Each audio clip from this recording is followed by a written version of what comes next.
नमस्कार, मैं हूँ डॉक्टर मुनीश अरोड़ा। आज हम पूर्ण परिसर में आए हैं और एक बहुत ही महत्वपूर्ण मुद्दे पर बात करने के लिए आए हैं कि अभी 3 जजमेंट ऐसे आए हैं जो कि उदयपुर विकास प्राधिकरण को बहुत बड़ा झटका देते हैं। करीब करीब 800 करोड़ रुपए के जो मुकदमे थे वो हाई कोर्ट से और लोअर कोर्ट से एडीजे के यहाँ से उदयपुर विकास प्राधिकरण हारा है। उनमें से एक तो 540 करोड़ का मुकदमा है जो कि ऑडिट रिपोर्ट के आधार पर बनाया गया। उसमें भी हाईकोर्ट ने उदयपुर विकास प्राधिकरण के खिलाफ निर्णय दिया। उसके बाद ईडी के कोर्ट के यहाँ से माननीय न्यायालय से निर्णय आया और उसके अलावा एक प्रिंट का निर्णय आया। आज इसी बात का क्लैरिफिकेशन करने के लिए जनता ये जानना चाहेगी कि निर्णयों में क्या बात ऐसी है 800 करोड़ रुपए हार गया। इस बारे में मैंने जो उदयपुर विकास प्राधिकरण का आयुक्त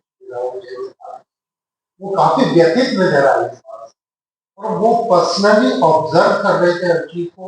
उन्होंने दोनों वकीलों को जो देखो किया उनको बुला के बात की। हनुमान जी को श्याम सुंदर जी शर्मा जी को बुला के बात की। श्याम सुंदर जी शर्मा को बुला के बात की। ऋषभ जी से बात की। श्याम सुंदर जी से मैंने कहा कि एक बार वहाँ सबमिट कर दी। मतलब ऋषभ जी जो कि यूआईपी के यूडीए के वकील हैं, उन्होंने अपनी बात ऊपर रखने के लिए हमारे आज उसी बात को जानने के लिए उस प्रकरण में आखिर क्या हुआ और इन्होंने अपना जो आगे का जो रास्ता है उसके लिए क्या सजेशन दिया वो जानने के लिए हम आए हैं वरिष्ठ अधिवक्ता ऋषभ जी से। और फिर ऋषभ जी हमें ये बताएंगे कि वो कौन सा केस था और एक खुशखबरी की बात हमें ऋषभ जी ने कि जीता भी है 2.5 करोड़ रुपए की वैल्यू का जो यूडीए के पक्ष में गया। तो वो दोनों केस क्या है, उन दोनों केसों का क्या मतलब है वो हम ऋषभ जी जानते हैं। ऋषभ जी आपका हमारे चैनल पे स्वागत है। कृपया बताएं सर, आप ये जो दोनों केस यूडीए के हुए उनमें दोनों में आप यूडीए के वकील रहे थे, कौन से दो प्रकरण थे और उनमें क्या निर्णय आया और आगे आपकी क्या रणनीति? धन्यवाद अरोड़ा साहब। सभी बंधुओं को नमस्कार। अरोड़ा साहब ने जिस केस का उल्लेख किया है वह भूमि विश्वविद्यालय के पास ही स्थित है। लगभग वो 11 बीघा भूमि नगर गेट के पास वाली जो विश्वविद्यालय का गेट है उसके पास बड़ी जमीन एरिया है वो है। प्रारंभ में उस जमीन का कोई मूल्य नहीं था, लेकिन आज वो जमीन करोड़ों की हो चुकी है क्योंकि शहर का फैलाव हो चुका है। शहर प्रतापनगर से भी आगे बढ़ चुका है तो जमीनों का मूल्य काफी बढ़ गया है। मैं इस प्रकरण से संक्षिप्त तथ्य सभी को बताना चाहूंगा कि 1948 में जब भारत का विभाजन हुआ तो पाकिस्तान से भारी मात्रा में सिंधी शरणार्थी भारत में आए। उसमें से काफी लोग उदयपुर में भी आए। अब उन शरणार्थियों को बसाने के लिए तत्कालीन महाराणा ने, मेवाड़ रियासत के महाराणा भोपाल सिंह जी ने 631 बीघा जमीन आबाद की। 3 ग्रामों की कृषि भूमि को आबाद किया और आबाद करने के पश्चात उसे आबादी में रूपांतरित किया। तत्पश्चात जो शरणार्थी आए थे उनको भूखंड आवंटित किए गए। इन शरणार्थियों की एक सोसाइटी बनाई गई थी उसमें, जिसका नाम था महाराणा भोपाल कोऑपरेटिव सोसाइटी। तो भोपाल कोऑपरेटिव सोसाइटी के जो भी सदस्य उस समय बने उन लोगों को भूखंड वगैरह आवंटित किए गए। तो लगभग 356 या 358 बीघा भूमि आवंटित कर दी गई। और उसमें भी भोपाल कोऑपरेटिव के बहुत से पर्चे फर्जी पट्टे बने हैं, बहुत से बात वो बात अलग प्रकरण, वो बात की बात है। लेकिन उस समय जो 378 बीघा भूमि आवंटित कर दी गई थी और 378 बीघा भूमि का एक पट्टा भोपाल कोऑपरेटिव सोसाइटी को दिया, इंडिविजुअल पट्टा नहीं दिया। 378 बीघा जमीन का पट्टा भोपाल कोऑपरेटिव के पक्ष में सन 1956 में जारी किया गया। उसके बाद जो 282 बीघा जमीन शेष बच रही, जो कि इन काम नहीं आई आवास या कॉलोनी निर्माण के लिए, क्योंकि उस समय जो भी शरणार्थी आए होंगे उनको लगभग सबका आवंटन हो चुका था। तो अब जो 282 बीघा जो जमीन शेष बची, उसमें से 11 बीघा जमीन का ही विवाद है। तो जो शेष बची भूमि है उसके बारे में जो पूर्व खातेदार थे, मतलब 1948 में जो भूमि आहत की गई, 1948 के पहले जो खातेदार थे उन खातेदारों का ये कहना था कि हमारे को इस भूमि का मुआवजा नहीं दिया गया, और दूसरा इसका हमारे से कब्जा भी नहीं लिया गया। ये उनका मेन आधार था, आरोप था। अब ये 1948 के जो महाराणा भूपाल सिंह की जी के समय की मेवाड़ रियासत की जो पत्रावली है, वो मूल पत्रावली प्राप्त नहीं हो पाई। अच्छा, बेर आधार ही नहीं, आधार बल्कि आवत की गई है तो एडमिटेड है जी, दावे में भी उन्होंने एडमिट किया। वो पहले मालिक थे या नहीं, इस बात का आधार नहीं है। 48 से पूर्व उनके पास वो जमीन, वो खातेदार थे, इसका भी आधार है। ये इसका विवाद है भी नहीं, खातेदार थे, उनसे आवाज की गई, इसका भी विवाद नहीं है। लेकिन वो मूल पत्रावली अगर होती तो उसे मालूम पड़ जाता कि इनसे कब्जा लिया गया या नहीं लिया गया, और इनको मुआवजा दिया गया या नहीं दिया गया। ये दो बिंदु अगर वो पत्रावली मेवाड़ रियासत की हमारे को मिल जाती तो उससे ये क्लियरिफिकेशन हो जाता, स्पष्ट हो जाता कि कब्जे के बारे में क्या स्थिति रही और मुआवजा दिया गया कि दिया गया। अब इसी में से जो 282 बीघा भूमि रही, उसमें से 11 बीघा भूमि का विवाद इस मुकदमे में था जी सर, जो कि ये आप बता रहे हैं कि यूनिवर्सिटी के पास में। अब इस 11 बीघा भूमि के बारे में उनका जो पूर्व खातेदार 1948 के पहले के जो खातेदार थे, मतलब 1948 में तो ये जमीन महाराणा के पास आ गई, मतलब सरकार की जमीन हो गई। हाँ, देश आजाद हो गया था। उसके बाद तो देश आजाद हो गया, उन्होंने आवाज कर ली, तो आवाज करने के बाद में महाराणा के पास आ गई। और 2010 के जो सेटलमेंट हुआ, 2010 में इस भूमि को मिलानाम सरकार भी घोषित कर दिया गया। मिलानाम सरकार के रूप में ये दर्ज थी, मतलब काश्तकारों का रिकॉर्ड में नाम नहीं था। काश्तकारों का नाम 1948 के पहले रहा होगा, लेकिन तो उसके बाद 1948 में आवाज के लेके इसलिए भी सरकारी बन गई, और 2010 में तो रिकॉर्ड में भी इसको बिना आबादी मिलानाम सरकार दर्ज कर दिया गया। 62 साल तक तो उन खातेदारों का रिकॉर्ड में कोई नाम नहीं था। हाँ, इस बात का सबूत है हमारे पास। बिल्कुल जी सर। अब लेकिन कालांतर में क्या होता है कि एक जो पूर्व खातेदार थे कालूलाल पालीवाल, उसने कहा कि साहब ये जमीन मेरे कब्जे में, मुझे मुआवजा नहीं मिला, जबकि उसने मुआवजा नहीं रख करके इस आवाती को से मुक्त किया जाए, इसके लिए भी काफी प्रयास किया, लेकिन नहीं हुआ। फिर भी उसने उस जमीन को 1969 में 2 व्यक्तियों को बेच दिया, हुमा गार्डी और कोई। तो 1969 में जब उसने बेचा इस भूमि को 11 बीघा को, उस समय राजस्व रिकॉर्ड में कालूलाल का नाम नहीं था। फिर भी कालूलाल ने गलत तथ्य बताते हुए रजिस्ट्री में 1969 के विषय में लिखा हुआ कि मेरे खाते की और मेरी मालिकाना हक की जमीन बेच रहा हूं मैं, और उन लोगों ने खरीद ली। 269 में, फरवरी 69 में पहला सेल हुआ, और वापस 20-25 दिन बाद में दूसरा सेल हो गया।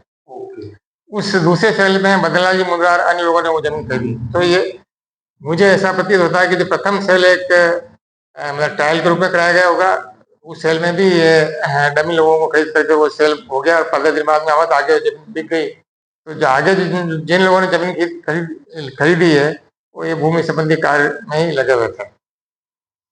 उन्होंने फिर मदनलाल जी मुंद्रा ने क्या किया कि इस भूमि के उपविभाजन के लिए प्रार्थना पत्र यूआईटी में प्रस्तुत किया। उस प्रार्थना पत्र के आधार पर बिना गहन तहकीकात के पुराण इतिहास जाने यूआईटी ने उसका उपविभाजन कर दिया। ये यूआईटी के स्तर पर एक महत्वपूर्ण त्रुटि रही है। उपविभाजन करके और वो एक उपविभाजन पत्र बदनलाल जी मुंद्रा को सौंपा। उसमें उनसे कहा गया कि आप 68,000 रुपये डेवलपमेंट चार्जेस जमा कराएं। उन्होंने 68,000 के पेटे मात्र 5,000 रुपये जमा कराए, बाकी पैसे जमा नहीं कराए। तो उस उपविभाजन को निरस्त कर दिया गया। खेद का विषय है कि वो उप विभाजन संबंधी पत्रावली भी यूआईटी में उपलब्ध नहीं हो पाई। उसके लिए काफी लेकिन उपविभाजन की पत्रावली उपलब्ध नहीं हो पाई। मदनलाल जी मुंद्रा को जो पत्र लिखा वो ओरिजिनल पत्र भी इस पत्रावली में पेश नहीं हुआ। लेकिन उसकी एक फोटोकॉपी पेश हुई, उसके आधार पर फोटोकॉपी पेश हुई और जो उपविभाजन का नक्शा उन्होंने पेश किया मुंद्रा जी ने, वो पेश किया गया। उस नक्शे पर किसी के भी हस्ताक्षर नहीं है, मतलब यूआईटी के भी नहीं है, इनके भी नहीं है, खाली एक नक्शा मात्र है जिस पर किसी के ड्राइंग है। हाँ, ड्राइंग है, नक्शे का ये भूखंड है, उस पर किसी के हस्ताक्षर नहीं। हाँ, अगर वो उस पर नगर निगम की छाप लगी, उसमें नगर विकास विभाग की छाप लगी होती, किसी अधिकारी का दस्तखत होते हैं, तो ये मान लेते हैं कि भाई ये भूखंड में उपविभाजन हुआ है।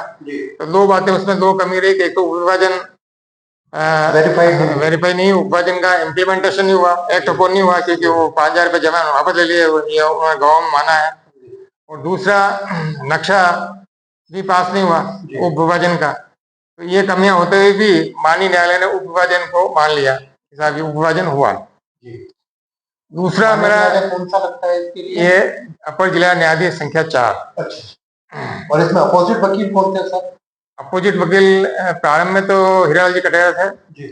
ये सारा केस हीरालाल जी कटारिया साहब का ही बनाया हुआ था जी सर। और उन्होंने मात्र स्थायी निषेधाज्ञा का ही दावा किया है, उसमें अपने स्वयं के टाइटल की घोषणा को कोई दावा नहीं किया, केवल मात्र निषेधाज्ञा का दावा किया। कटारिया साहब की मृत्यु के बाद में इसमें ये महेंद्र मेहता और एक साहू जी, मैंने महेंद्र जी मेहता से बात की थी, मेरी फाइल में अभी मेरे पास है, तो कटारिया साहब बहुत लेटेस्ट था ये अभी, इसलिए उन्होंने कहा था कि किसी और से बात कर। मैंने महेंद्र मेहता से खुद बात की, तो वो भी इस बारे में बताया मगर जी। तो इसके आधार पर अब इसमें केस में जो 11 बीघा जमीन है, उसमें विवाद क्या पैदा हुआ कि 2003 में यूआईटी ने अपने ठेकेदार को भेजा और वह जो उसको समतल करने के लिए जमीन उसने खोदना प्रारंभ किया, मतलब खुली पड़ी है जमीन। हाँ, मतलब आप ये देखिए कि 1972 में ये सेल हो गए थे सारे, 1972 में जो सब्सिडेंट लोगों ने खरीदा, या 80 में मान लो, तो भी दावा करते वक्त उस भूमि पर कोई किसी का किसी का वो बता दो वो कैसे बना, वो किसी का उस पर निर्माण कार्य नहीं है जी, नहीं है। खाली जमीन पड़ी थी, एक जगह कहीं 100 फीट की उन्होंने बाउंड्री वाल की बनाई, तो यूआईटी ने तस्वीर रोक दिया, दिखता है, तो आगे वो बना नहीं पाए। मतलब ये 11 बीघा जमीन का मतलब होता है 2-2.5 लाख स्क्वायर फीट जमीन, उसमें से खाली 300 फीट लंबी बाउंड्री वाल थोड़ी सी बनी हुई, बाकी जमीन में अगर पूरी बाउंड्री वाल बनाते हैं तो कई किलोमीटर की बाउंड्री वाल बनती है। 11 बीघा जमीन पे आप बनाए तो खाली इतनी सी बाउंड्री वाल से बनी, बाकी 20-22 सालों में कोई उस पर किसी का कोई निर्माण नहीं हुआ, क्योंकि यूआईटी का हमेशा विरोध रहा कि हमारा नाम था, यूआईटी के नाम पे 1989 में आ गई जी। मतलब 2010 में मिलाराम सरकार, 2010 के बाद में 1989 में सन, वो 2010 सम्मत है और ये 1989 सन है, 2010 के इक्विवेलेंट होता है 1953, तो 1953 में मिला नाम है, 1989 में यूआईटी नाम है। 2003 में ये दावा पेश हुआ, अच्छा, तब तक कोई निर्माण नहीं था जी जी। 2003 में ये दावा था, उस समय तो मैंने, हाँ, जंगल ही था वो, बिल्कुल वो झाड़ियों की थी, पहाड़ी में था। फिर 2003 से लेकर के मैं इस मुकदमे में 3-4 साल पहले 2021-22 में मुझे इसमें स्पेशल केस के रूप में ये मुझे दिया गया।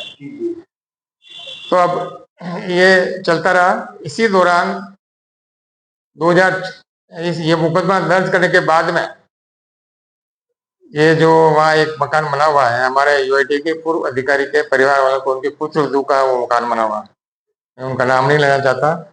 उन्होंने इस दावे के दौरान ये वो भूखंड कुछ उसमें से खरीदे, कुछ जमीन उसमें से खरीदी, उससे अपने पूर्व प्रभाव के कारण से उस पर मकान बना दिया। और चूंकि वो यूआईटी के पूर्व अधिकारी रहे इसलिए यूआईटी के भी जो मेरे मित्र है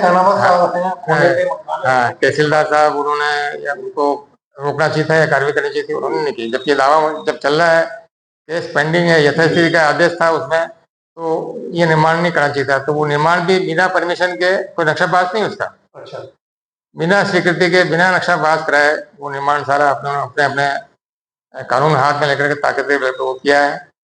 तो माननीय न्यायालय ने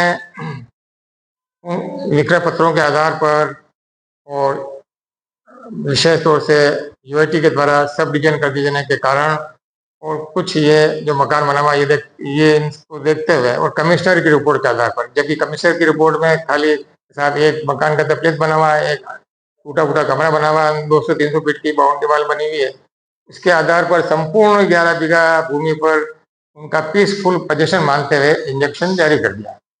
अच्छा। फिर भी न्यायालय ने गुंजाइश छोड़ी है। न्यायालय यूआईटी पूर्ण पर यह दावा नहीं हरी।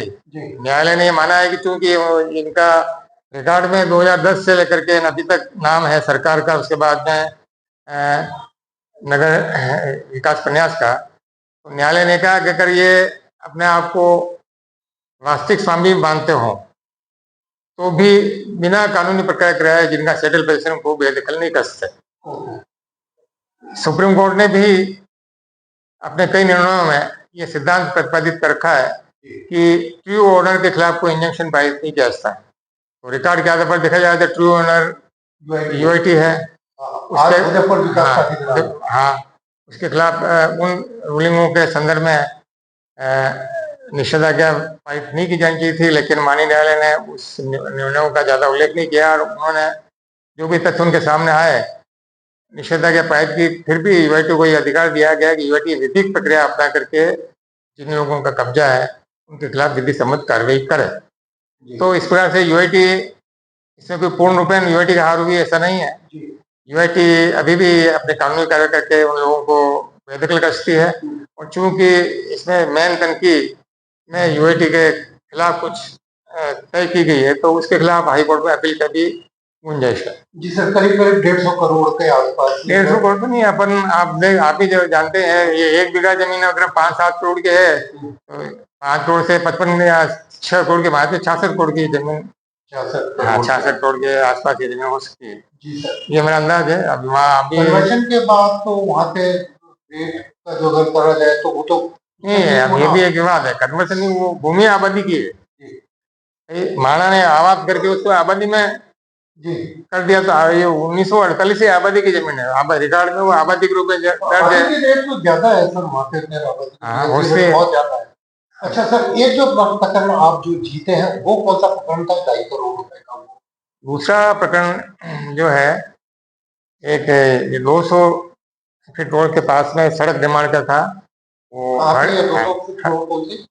ये उधर सेमिनार से आगे की तरफ है। जी सर। तो ये जो तालाब है उस तालाब के पास उस क्षेत्र में नया डेवलपमेंट सारा हुआ है। तो यूआईटी अपनी यूआईटी अपनी सड़कें बना रही, उससे जो कोलोनेशन किया गया उसमें, तो उसके संदर्भ में हुआ था। ठेकेदार ने सारे बिलों का भुगतान प्राप्त करने के पश्चात, फाइनल बिल प्राप्त करने के पश्चात, हरीश गौरव करके एक ठेकेदार जी हैं, AA क्लास कॉन्ट्रैक्टर है जो कि इरिगेशन और यूआईटी पीडब्ल्यू सब जगह पंजीकृत है। उन्होंने निर्माण कार्य सड़क का निर्माण कार्य करने के बाद में रनिंग बिल और फाइनल बिल प्राप्त करने के लिए बाद में ये दावा किया और उनका आपत्ति था कि मैंने कुछ एक्स्ट्रा आइटम किए। उन्होंने किए स्टेटा क्लासिफिकेशन के हिसाब से मैंने जो हार्ड रोक का कटिंग की, जबकि यूआईटी ने तदनुसार भुगतान नहीं किया। तो वो सब मिला करके और ब्याज का डिले का ये सारा मिला के लगभग 2 करोड़ 29 लाख रुपए का दावा किया था। इसका पूर्ण जिम्मेदारी के साथ और कड़ी मेहनत करते हुए इसका प्रतिवाद किया गया कि ठेकेदार जो विधि में प्रावधान है, जो एग्रीमेंट ठेकेदार और नगर विकास प्रयास के मध्य निष्पत्ति होता है और जो AA क्लास स्तर के ठेकेदार है उनका ये दायित्व है कि वो बिल खुद बना के पेश करें। प्रथम जो रनिंग बिल बनते हैं वो रनिंग बिल उसमें किए गए कार्य का पूरी नकदी करने के बाद बनते हैं।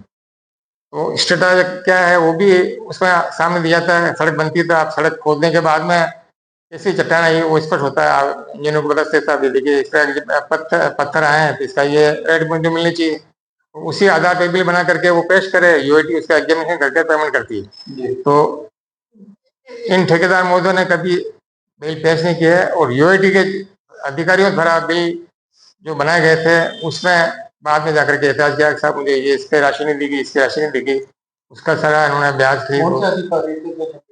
अलग अलग इंजीनियर आते हैं। हाँ, तो पहले तो विमल जी मेहता साहब थे तो वो रिटायर हो गए। उनके बाद में और उसके बाद में सूरज जी जैन थे, वो भी रिटायर हो गए। उनके रिटायरमेंट के बाद में वर्तमान में पटेल साहब हैं, वो इसकी निगरानी कर रहे हैं। जिनके कार्यकाल निष्पादन हुआ वो सब रिटायर हो गए।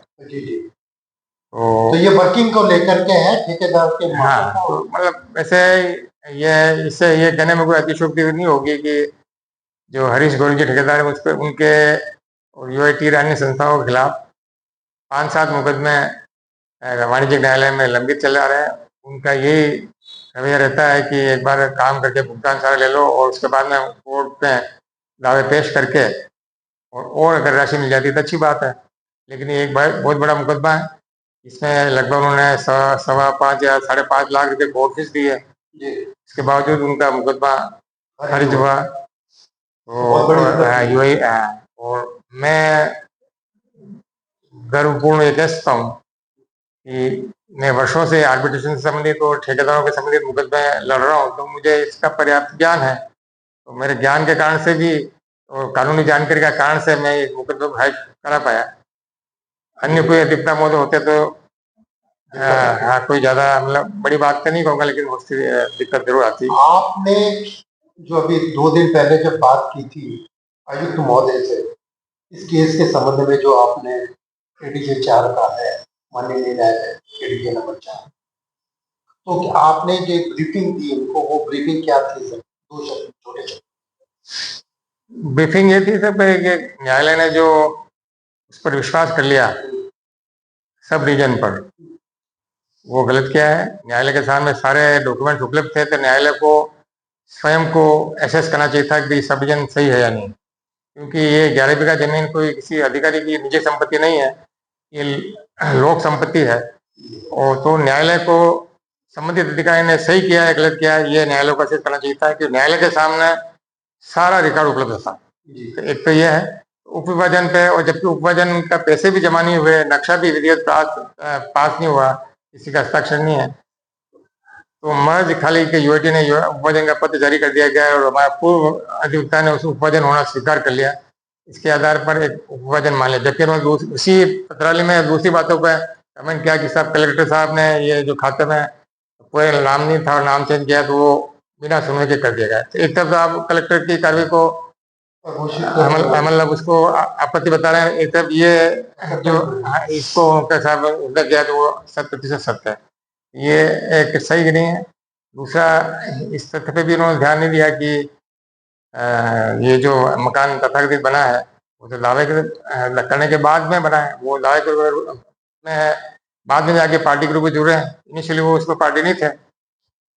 ये सारी इसमें कमियां मुझे लग रही थी। जो फर्स्ट सेल हुआ, कालूलाल खातेदार नहीं था, कालूलाल मालिक नहीं था, चाहे उसको मुआवजा नहीं मिला, उसको कब्जा नहीं दिया गया, लेकिन रिकॉर्ड के आधार पे तो मालिक खातेदार और मालिक नहीं था, तो उसको उसमें बेचने का अधिकार नहीं था। जो फर्स्ट सेल ही है वही डालेन वोइड है। इसका उसके बाद में जो सब्सिक्वेंट सारे सेल हुए हैं तो वो अपने आप में निष्प्रभाव है, लेकिन माननीय न्यायालय ने सब्सिक्वेंट सेल उस सेल को मान लिया और उसके आधार पर उनका कब्जा मान लिया।